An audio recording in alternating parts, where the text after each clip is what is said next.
Hi everyone, I'm Mary with Mary Greeley News. Thank you for joining me. Here's a view of Old Faithful from yesterday. Images pasted together from the static cam. Yellowstone Old Faithful only went off about 6 times yesterday. It's currently today 16 degrees. Tonight it's supposed to be minus 10 degrees. Yeah, really cold. Looks like it's snowing there. And at the end of this clip, yeah, it gets so snowy you can't even see Old Faithful. Today there was a magnitude 3.7 earthquake along the Sawtooth Fault Zone there near Stanley, Idaho. 4 people said they did feel this earthquake. It actually was close to the town of Bonanza. I did not know they had a town of Bonanza. It says here it is a ghost town in Custer County, Idaho. Over here you can see we got the tectonic plate movement. Most of the earthquakes here in Idaho are caused by volcanism or the movement of the tectonic plates. And until recently too, the geologists thought that this fault line, the Sawtooth Fault Zone, was an inactive fault zone. On March 31st, of last year, they had a magnitude 6.5 earthquake, and there's been a lot of earthquakes since then. Idaho sits on the edge of the North American plate, which converges with an oceanic plate to the northwest. You notice this arrow here that I put on Google Earth, and it slides past another oceanic plate to the southwest. Well, we know this is all moving towards the southwest, the North American plate. Looks like within the last few minutes there's been another earthquake there. The first one is an earthquake, and then the second one, this is tectonic. See how it's kind of like in an oblong circle? Here's that 3.7 as it came in at Moose Creek, Idaho. Here we have Yellowstone Lake, and at the top we have Norris Junction. There was a small earthquake prior to this 3.7. This first line of the earthquake on both of these is what's called the P wave. The P wave goes directly through the earth, where the second wave, the S wave, goes around the outside edge of the earth. Here's another example of what's going on. We got the oceanic crust, and it goes down underneath the earth. Magma rises, we have volcanic activity, and we also have the creation of batholiths. Generally, all the earthquakes that I record from the seismometers have the same amount of length of the P wave and S waves. So you can see, in fact, this is 2 different earthquakes. USGS is only reporting 4 earthquakes so far today in this area. We got a 1.6 after the 3.7, a 2.3, and a 1.3 Lima, Montana. The 1.6 was up by Raidersburg, Montana. The spectrograms for that earthquake, here we got Moose Creek, Idaho, Norris Junction, and Yellowstone Lake. Yeah, it really stirred up the Caldera there. Let me bring this over because I want to look at that other earthquake that they are not reporting. There it is. And it doesn't really show up on the other 2 monitors. Yellowstone Lake, it does. But the one for Norris Junction, it don't. I have noticed lately there at the Sawtooth Fault Line, there is a lot of magma coming into the system. One, I can tell by the thickening of the lines up here. Let me pull the file for you.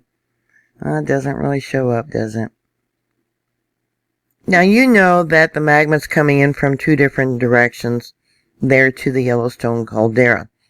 We got the Snake River Plateau, which the Sawtooth is part of, and then coming up from the Gulf of California.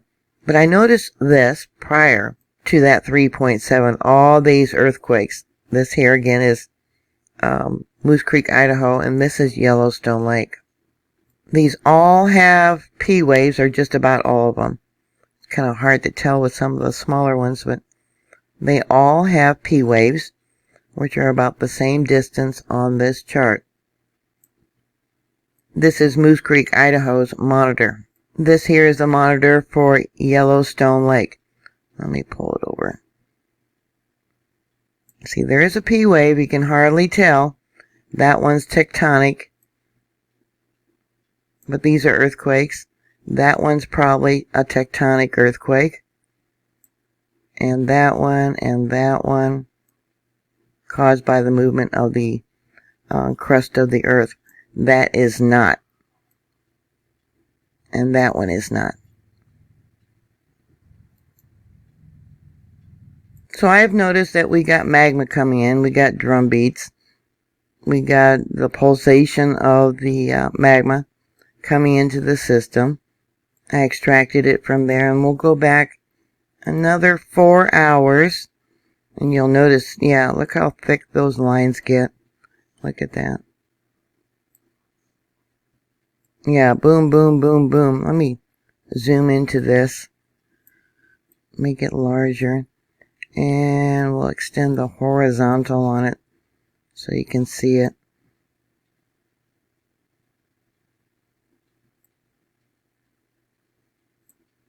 And then I'll go back another 4 hours. You'll notice there's other small microquakes about the same time on different monitors. Yeah, look at that. And we'll go back another 4 hours. Yeah, this is when it started kicking in. It's been doing this for quite a while. Calms down and another blob of magma comes in. Oh, let me go back because there were some earthquakes there. There we go. We got one there that shows up at Moose Creek, Idaho, and this one's Norris Junction. And I'll pull it over for you. This one here, Norris Junction, Yellowstone Lake, Moose Creek, Idaho. That was a 2.0 they had yesterday by Hedgen Lake. Let me pull it in for you. That area there is what they call a broken fault zone. And it's probably close to the area where they had that large earthquake in 1959. Also yesterday there was a 1.6 close to the same area, and supposedly a 0.8.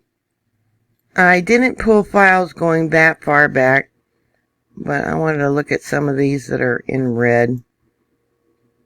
Looks like it, could it be there or there? Looks like right there. There's a whole, well, I already showed you that bunch. I know I'm going too fast for you. Okay, let's go back. That's that series of earthquakes prior to this magnitude 3.7. Yeah, that they're not reporting.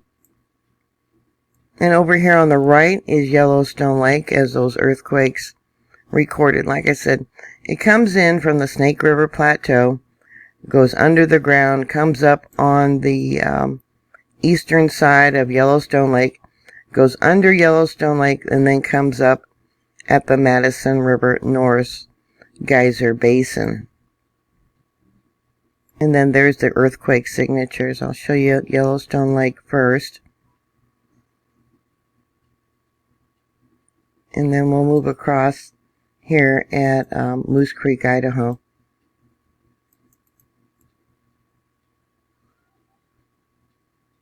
Yeah, they're not reporting any of these. See, it's got a P wave on it. Again, that's those earthquakes right there. Moose Creek, Idaho, and Yellowstone Lake. One of the boreholes for Norris Junction, yeah, top is north, measures the direction of uplift. Yeah, it's been rising up, look at that, and the bottom is east. This is for the last 7 days. There's the location of this borehole, 205.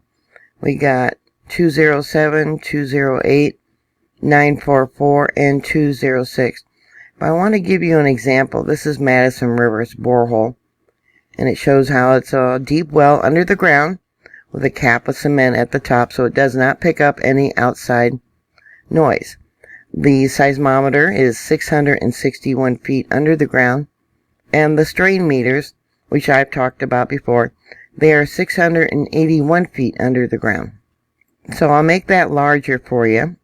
So this is 205 for the last week. And we can see that the magma is trending under the ground.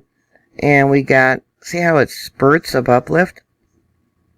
If you looked across towards the north at the area, it would look like it was rising up in the west. And then the tilt for the last 30 days, yeah, we got uplift going on. So what is uplift? When the lava rises up from deep inside the earth, pushing up on the ground above, creating a hill, a bulge, deformation of the ground. This is what's called a resurgent dome. Borehole 207, Madison River. Again, here's the map. Borehole 207, Madison River. Over here would be Hedgen Lake to the left. Lots of dots means lots of shaking. Last 7 days. And basically, uplift straight up, more so in the north. Then we'll come down to the last 30 days.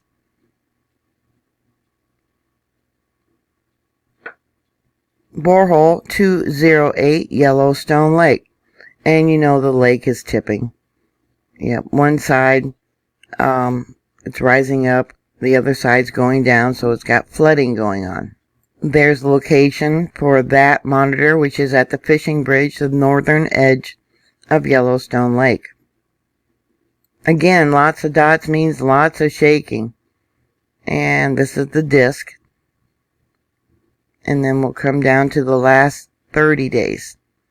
Look at the difference.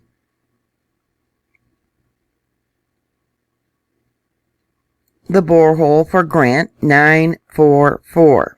That's on the western side of Yellowstone Lake by West Thumb, which is a caldera in itself. That area erupted, exploded about 162 to about 150,000 years ago. There is Grant. That's one of the new monitors that they put in. And I've constantly talked about the activity there at Grant. Look at that. Look how it's breathing. Alright, and yeah, look at that. There's an area there that evidently there's either a fracture, a dike under the ground, but the magma has been trying to come up in that area for quite a few years. And the result is, a lot of earthquakes as that magma pulsates. Look at that. Pulsates as it tries to come up and break through to the surface of the earth. So this is what it's been doing for the last 7 days. And we'll come down to the last 30 days. Look at that. Everyone should be concerned about that. I would think that some scientist has gone out, done some studies. If they have, they haven't reported it about what is going on under the ground here. Is it picking up the activity from the magma that's trying to come up here at Yellowstone Lake? There's this fault zone. They got the spreading where a rhyolite has been trying to come up. Yeah, the pressure is making the ground expand both east and west. Another monitor for the Norris Geyser Basin area, Borehole 950. And there's its location. So this is its activity for the last week. Yeah, straight up uplift. And then the last 30 days. Yep. You see here it took a breath several times. The last time Yellowstone had a super eruption, it did what's called a counterclockwise eruption. Starting up there in the Madison River Norris Junction area, swooped around to Heart Lake, down by Yellowstone Lake, and then both of the calderas collapsed at the same time. Over here we have the Sour Creek Resurgent Dome, And then we have the Mallard Lake Resurgent Dome, which you see on the live webcam or the static cam of Old Faithful. This hill behind Old Faithful, that is the Mallard Lake Resurgent Dome. This is a current image. It says 1:04 p.m. Saturday, February 27th, 2021. An image of the clouds and the snow there from Mount Washburn Fire Lookout. 1:05 p.m. Let me pull this over for you. That's a nice picture of the snow coming across.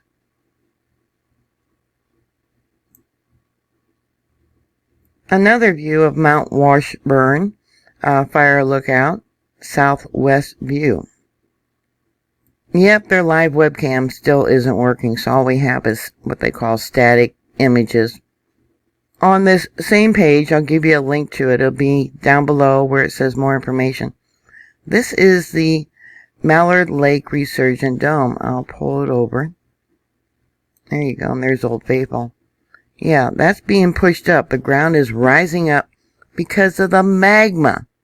And it's called magma. The lava's called magma when it's still under the ground. Pushing up, creating this huge hill. And I'll pull this over so you can see the edge of it. So that's all I have for you right now.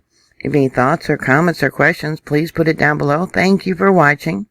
Don't forget to subscribe. Make sure you're still subscribed because of YouTube censoring. They keep unsubscribing people. Please stay safe, and I'll talk to you later. God bless you. Bye.